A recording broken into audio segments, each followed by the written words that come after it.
Hey, it's Unique History Channel. Today we're going to be doing a reading from Revolution and Counterrevolution in Spain by Felix Morrow, and we'll be reading The Fight Against Fascism, November 1933 to February 1936. Through governmental crisis, changed cabinet personnel 6 times during the next 2 years. Larue's radicals remained ostensibly at the helm, either with Larue or his lieutenants, Samper Martinez Barrios, as premier. The radicals gave a pledge to the left that no Gil Robles man would enter the cabinet. Actually, this arrangement was dictated by Gil Robles. He had studied the methods of Hitler and Mussolini, and he felt he dared not openly take power until his fascist movement had acquired a mass base. It was certainly fitting that this degenerate and reactionary regime should be led by radicals to whose Maduro's history we have already referred.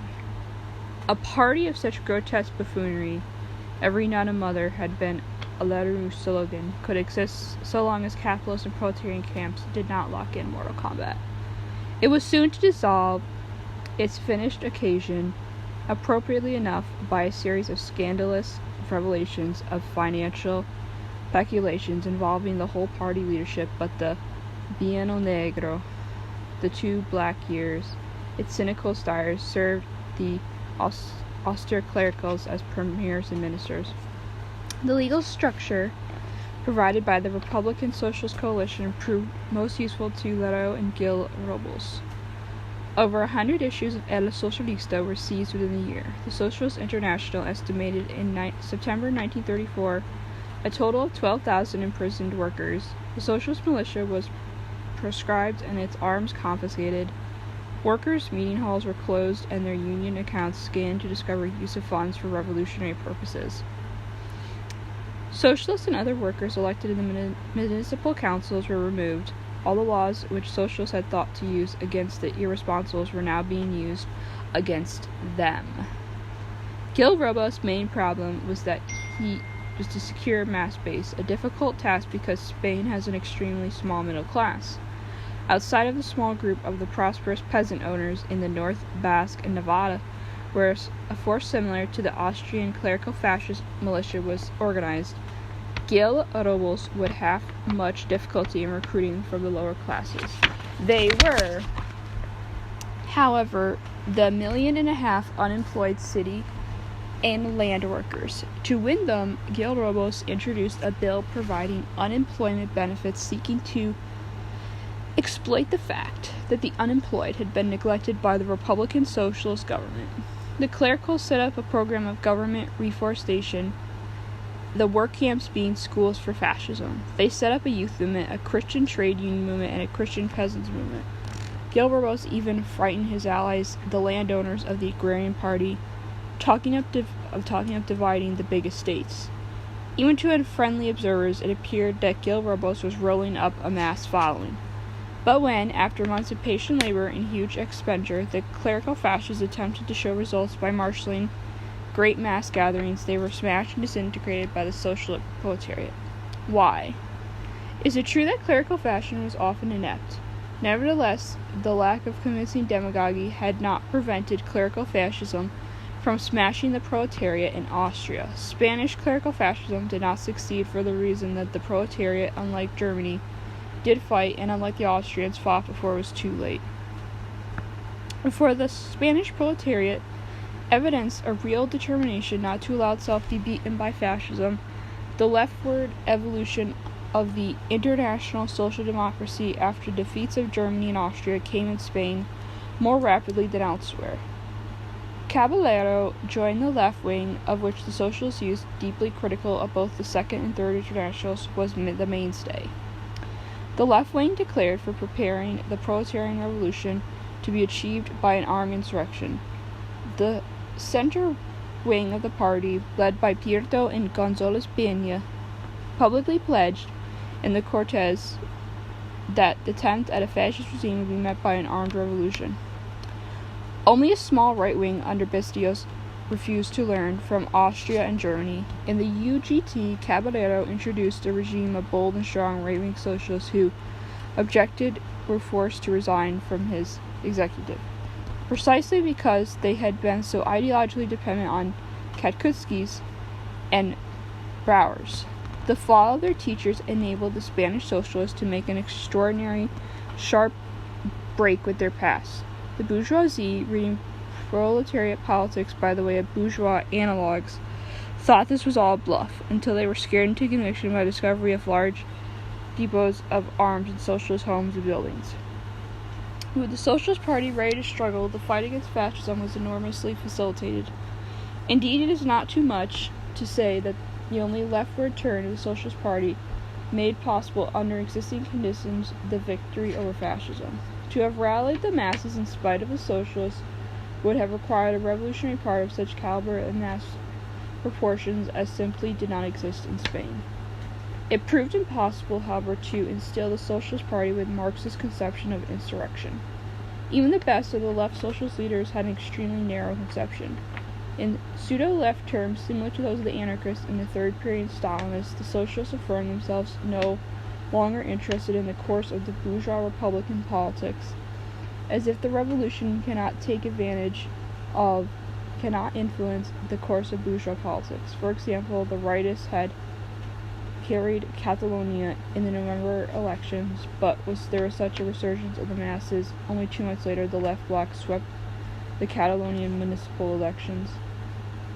The November defeat created a crisis within the CNT. Part of the leadership demanding an end to boycotting all elections, hence the socialist campaign demanding the dissolution of Cortes and new elections could have aided the socialists in rallying the masses, could have torn syndicalists away from the anarchists, and could have driven a wedge between Gil Robos and many of the supporters of Baru. Apparently, however, the socialists were afraid of not being left enough. The broad character of the proletarian insurrection was explained by the communist left Trotskyists.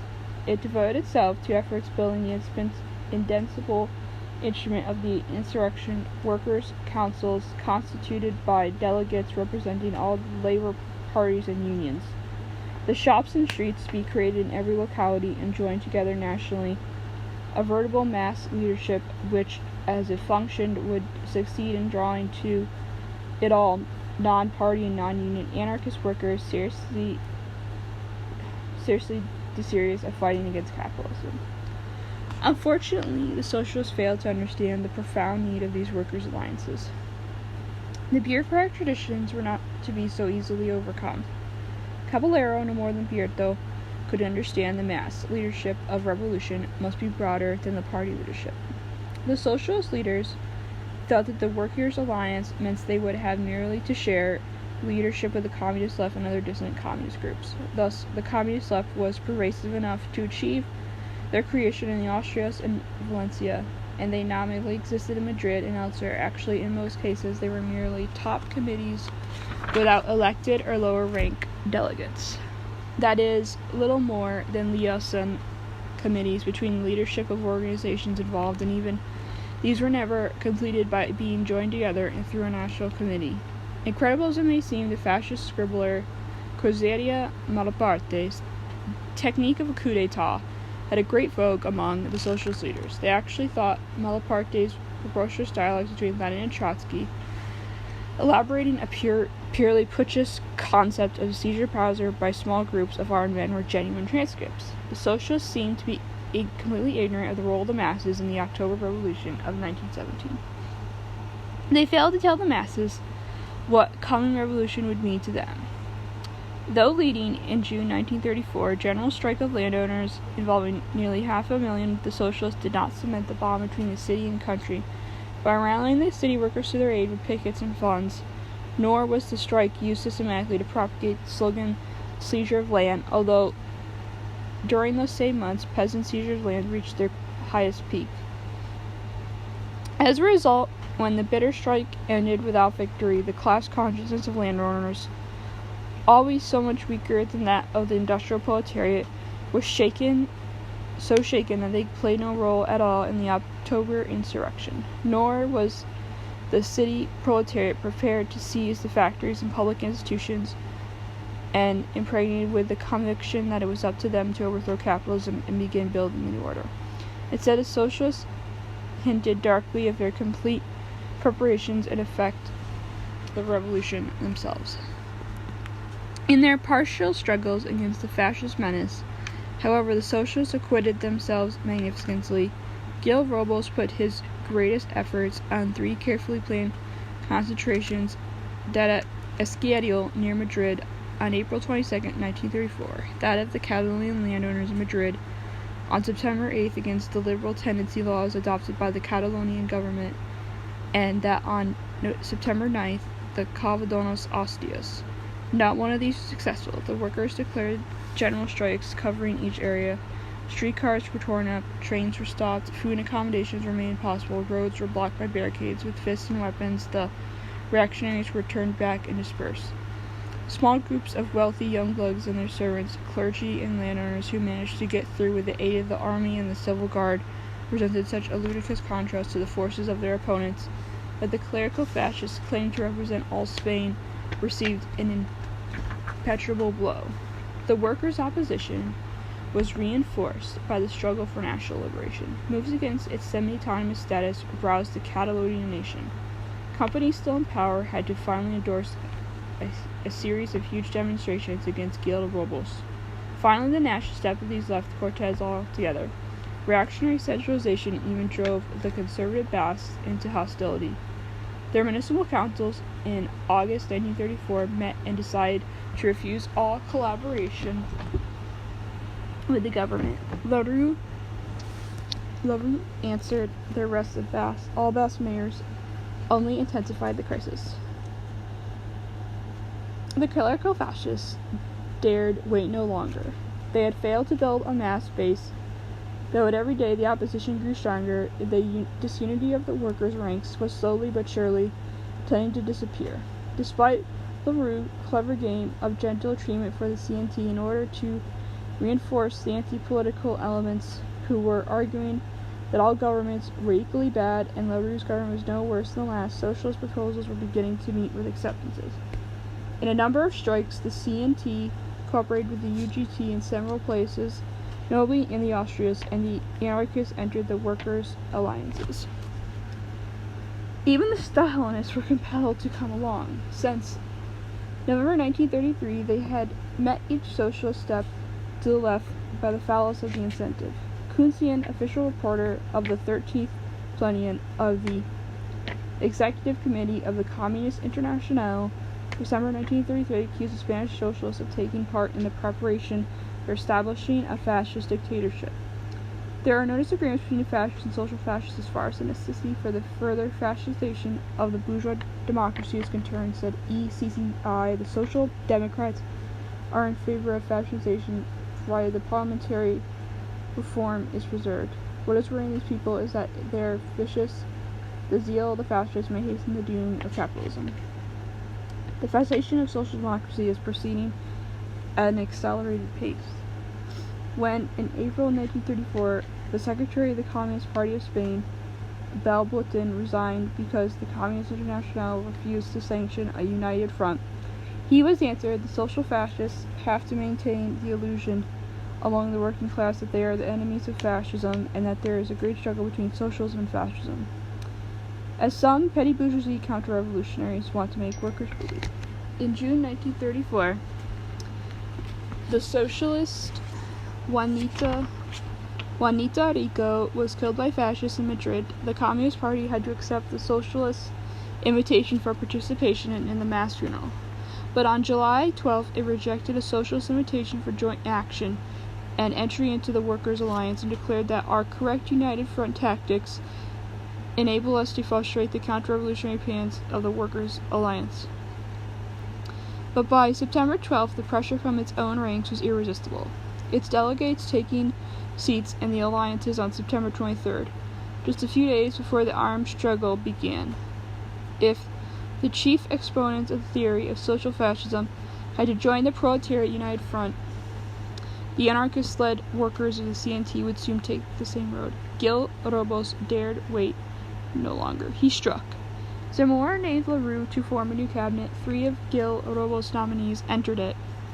The socialists had now declared they would answer such moves with arms. If they retreated, the initiative would pass to Gil Robles. The masses would be demoralized. The socialists took up the challenge in 6 hours. At midnight on October 4th, the Workers' Alliance and UGT declared a nationwide general strike. The stirring events of the next 15 days are well known not to be repeated here. Despite the absence of real Soviets, the lack of clarity concerning the goal of the struggle, the failure to call the peasants to take the land, and the workers to seize the factories, the workers heroically threw themselves into the struggle. The backbone of the struggle was broken, however, when the refusal of the CNT railroad workers to strike enabled the government to transport goods and troops. The few hours between the general strike and the mobilization of the workers' militia was sufficient to delay enough to enable the government to arrest the soldiers who were depended on to split the army. The failure to arm the workers beforehand could not be made up for within a few hours while government troops and police were raiding every likely building. There were many outright betrayals of the arms depots. Many key men fled when victory appeared out of the questions. In Catalonia, which should have been the fortress of the uprising, dependence on the petty bourgeoisie government of companies proved dependence and fatal. More fearful of the arming of the workers than of capitulating to Guild Robles, companies broadcast reassuring statements until, surrounded by Madrid troops, he abjectly surrendered. Yet, in spite of all this, the workers put up a tremendous struggle. In Madrid, Bilbao, and other cities, armed clashes went no further than guerrilla sniping by the workers. But general strikes that were carried on for a long period sustained the proletariat with exemplary enthusiasm and discipline, paralyzing industrial commercial life as no previous struggle ever had done in Spain. The greatest and most glorious struggle took place in the Ostadias. Here, the Workers' Alliance were mostly nearly like the Soviets, and had been functioning for a year under socialist and communist left leadership. Pena and Manogrossi led the miners, who made up for the lack of arms by dynamite, tool of their trade, in a vicious insurrection. The Workers' and Peasants' Republic of Ostadias gave land to the peasants, confiscated factories, tried their enemies in revolutionary tribunals, and for 15 historic days held out the Foreign Legion and Moorish troops. There was a saying in Spain that had there been their acceptable 3 Austrias, the revolution would have been successful. Only the failure of the rebellion elsewhere enabled the government to concentrate its full force on the Ostadias. Nor did there follow a period of permission in the workers' ranks. On the contrary, there was widespread recognition that they had not been defeated in a general engagement. The masses had merely gone on strike and confined their fighting to driving off scabs. Their ranks were still intact. They would fight again very soon, and this time would know better how to fight. The dreaded story of how 3,000 Austrian workers had been slaughtered, most of them after surrender, only served to steal determination in the masses. Guild rebels attempt to seize the workers' headquarters, to close down unions, to confiscate funds, meet with the fiercest resistance. To take place, the confiscated labor press, the legal organs sprang up and were openly circulated. Executions of October prisoners were met with general strikes.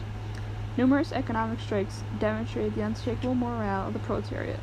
On May 1st, 1935, the most frenzied of efforts of the government, there was a complete stoppage of work and absolute paralyzation of everything except the public services manned by the government troops.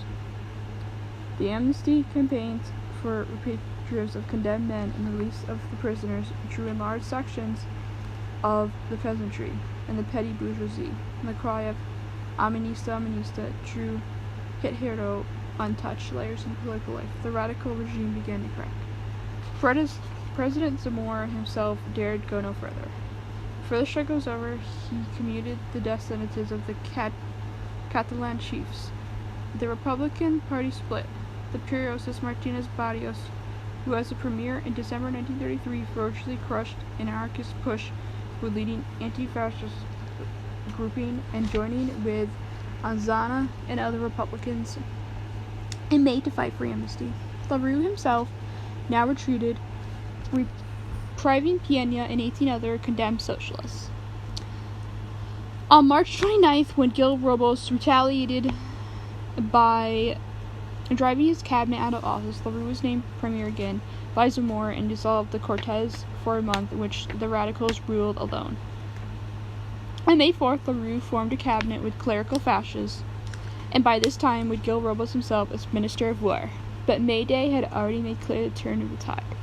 We know now that Gil Robles took over the War Ministry for the purposes of preparing the army, arms depots, and secret emplacements around Madrid for which the struggle is now waging, and therefore knew as well as anyone he would soon be ousted.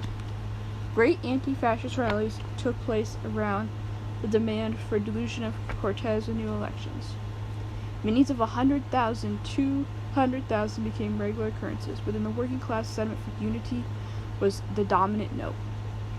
Terribly discredited their refusal to join the October Revolt, the anarchists sought to apologize by pointing to the repressions they were undergoing at the time from the companies and asserted they were ready to join with socialists in the struggle for freedom.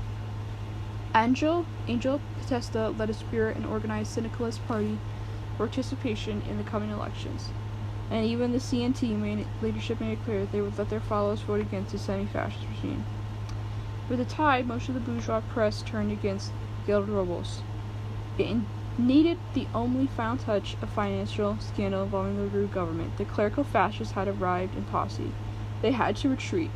They had no idea, however, the extreme tidal wave which was to sweep over them. They thought that the February elections would give them a balance of power with the center groups. So too thought Anza. 8 days before the elections, thought a postpone it, fearing the Republican Workers' Coalition had not had enough time for its propaganda. The masses of peasants and workers, men and women, had their say. They swept the semi-fascist regime away, and not only at the polls. With the posting of the election returns, the masses came out on the streets. Within 4 days of elections, Anza was again at the head of the government and crying again for peace, for the workers to go back to work, banishing his spirits of vengeance. Already he was repeating the phases of pursuing policies of 1931 and 1933. Okay, thank you.